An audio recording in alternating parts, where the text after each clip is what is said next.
Sir, एक और मुद्दा बिहार विधानसभा के दौरान जो बजट सत्र चल रहा था, उस दौरान आरजेडी के विधायक कुमार सर्वजीत ने एक भाषण में कहा कि दिवंगत नेता जो रामविलास पासवान को उन्होंने बेचारा कह दिया। इसके बाद सत्ता पक्ष के विधायकों ने इसे दलित नेता का अपमान बताया। सदन में माफी की मांग को लेकर जोरदार विरोध भी हुआ। आज भी हमने देखा कि बिहार विधानसभा के सामने जिस तरह से प्रदर्शन कर रहे थे एलजेपीआर के नेता, वहां के विधायक, तो ये पूरे मामले पर आप बताइए कि क्या।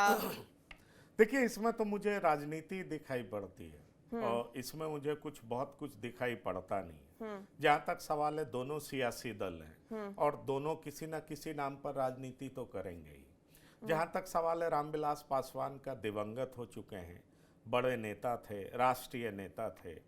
अब इसको जिस कॉन्टेक्स्ट में कुमार सर्वजीत ने कहा, पॉलिटिक्स में ये अब हम लोग अक्सर देखते हैं कि उसको एक अलग डायरेक्शन में ले जाने का प्रयास होता है। जैसे अगर कोई राज्यपाल का विरोध करता है तो बात होने लगती है कि एक आपने महिला का कैसे विरोध किया। अरे भाई, राज्यपाल के अभिभाषण में हमने अक्सर देखा है कि विरोध हुआ है। जैसे उत्तर प्रदेश में अभी समाजवादी पार्टी ने किया तो बीजेपी ने उसको ये रंग देने का प्रयास किया कि आपने एक महिला का उस तरीके से अपमान क्यों किया। मुझे लगता है कि वो महिला के अभिभाषण का विरोध नहीं था, वो राज्यपाल के अभिभाषण का विरोध था। और विरोध इस वजह से था क्योंकि सत्ताधारी दल जब लिखता है तो विपक्ष उसका विरोध करता है। वो लोकसभा में करता है, वो विधानसभा में करता है। ये हमने कई सालों से ऐसा देखा है।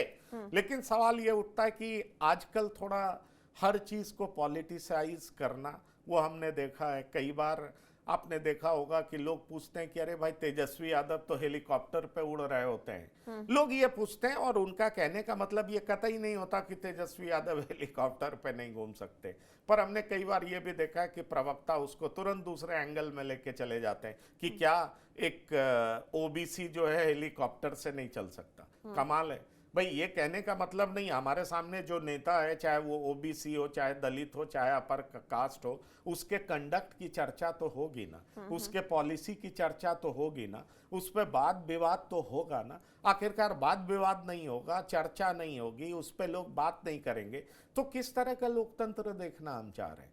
कुमार सर्वजीत ने बेचारा कहा तो बिहार में बेचारा एक सम्मान से भी कहा जाता है कि देखिए बेचारे फंस गए। इस तरीके से बिहार में हम लोग कुछ कुछ ऐसा शब्द है जिसका प्रयोग करते हैं। मुझे नहीं लगता कि कुमार सर्वजीत का जो स्टेटमेंट था वो दिवंगत नेता रामविलास पासवान के विरोध में था। लेकिन वो कहते हैं ना कि जब मौका मिलता है तो आरजेडी नहीं चूकती राजनीति करने से, और मौका मिला है तो एलजेपी क्यों चूकेगी राजनीति करने से।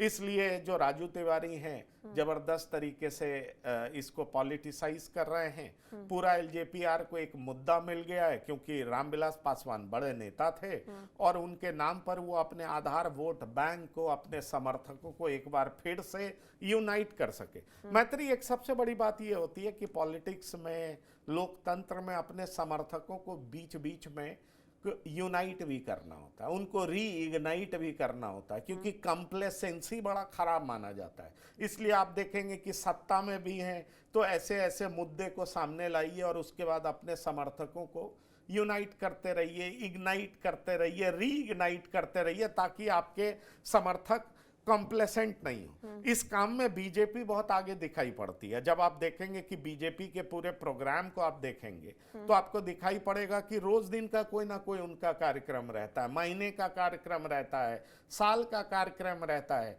और इस तरीके से वो अपने कार्यकर्ताओं को एक्टिव मोड में रखते हैं। मैं तो जब बिहार चुनाव में घूम रहा था तो कई लोग तो ये कह रहे थे कि भाई ये इतना परेशान रखते हैं कि इससे अच्छा ये नौकरी पे क्यों नहीं रख लेते। अगर इनका काम ही हम करते रह जाएंगे तो मेरा घर परिवार कौन देखेगा। ये कई जमीनी कार्यकर्ता इस तरह की बात कर रहे थे।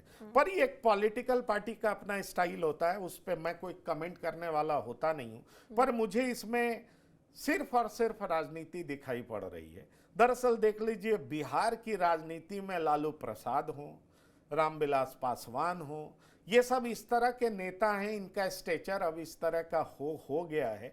लालू प्रसाद को कोई बहुत सजा याफ्ता कह सकता है, पर लालू प्रसाद की बेइज्जती कोई करना चाहेगा तो उसका खुद का नुकसान होगा पॉलिटिकली। मैं ये आपको बताना चाह रहा हूँ। रामविलास पासवान दिवंगत हो चुके हैं, पर एलजेपीआर आज रामविलास पासवान के ही आदर्शों पर चलने की बात कहती है। इसलिए कोई हिमाकत नहीं करेगा कि एलजेपीआर के जो पुरौंधा हैं, जो सर्वोपरि नेता हैं, जो दिवंगत हो चुके हैं, उनको कोई बेइज्जत करे, उनका इंसल्ट करे। ये अगर कोई करना चाहेगा तो वो पॉलिटिकल व्यक्ति तो नहीं हो सकता। कर्पूरी ठाकुर को कोई बेइज्जत इंसल्ट करना चाहेगा, वो पॉलिटिकल व्यक्ति नहीं हो सकता। इस बात को समझने का प्रयास करिए। अब ये बात जरूर होता है कि जिस शब्द का आप प्रयोग करना चाहते हैं, कई बार उसके मतलब आपके मन में कुछ और होता है, लेकिन आप अपने अपोनेंट को एक मौका दे देते हैं जिसका कुछ और अभिप्राय निकाल करके वो अपने समर्थकों को जोड़ने का प्रयास करते हैं। मुझे लगता है कि एलजेपीआर यही प्रयास कर रही है। भला दिवंगत नेता रामविलास पासवान के बारे में कोई गलत मतलब से कुछ कहना क्यों चाहेगा, ये मेरे समझ से परे है।